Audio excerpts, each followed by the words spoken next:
मध्ये एक महत्त्वाची बातमी पाहूयात। उत्तर मुंबईमधून काँग्रेसचा उमेदवार अखेर ठरलेला आहे। भूषण पाटील यांना उमेदवारी जाहीर करण्यात आली। पियुष गोयल यांच्या विरोधात आता भूषण पाटलांना उमेदवारी जाहीर करण्यात आलेली आहे। तेजस्वी घोसाळकरांनी नकार दिल्यानंतर आता काँग्रेसने ही उमेदवारी जाहीर केल्याचं पाहायला मिळतंय। उत्तर मुंबईमधून काँग्रेसचा उमेदवार अखेर ठरलेला आहे। भूषण पाटील यांना आता उमेदवारी देण्यात आलेली आहे। पियुष गोयल विरुद्ध भूषण पाटील असा थेट सामना या ठिकाणी पाहायला मिळेल। तेजस्वी घोसाळकर यांनी नकार दिल्यानंतर काँग्रेसने आता अखेर आपली उमेदवारी जाहीर केलेली आहे। महत्त्वाची आणि मोठी बातमी आपण पाहतोय। उत्तर मुंबईमधून काँग्रेसने अखेर आपला उमेदवार जाहीर केलाय। भूषण पाटलांना आता उमेदवारी देण्यात आलेली आहे।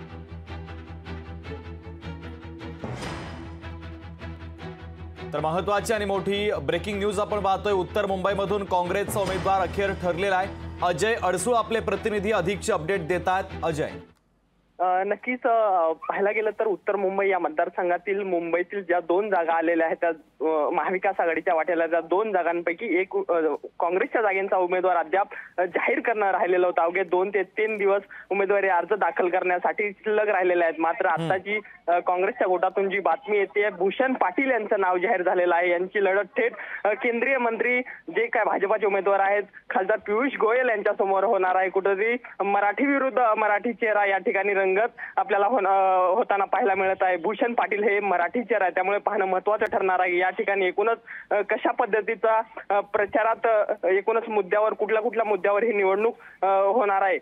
खरं पाहायला गेलं तर भाजपावर कुठेतरी महाविकास आघाडीच्या नेत्यांकडून सातत्याने टीका होत होती की मराठी चेहरा दिलेला आहे। पियुष गोयल तू पोहोचवलेले आहेत, तुर्तास धन्यवाद। लोकशाही मराठी ऐका, पहा, जागरूक रहा।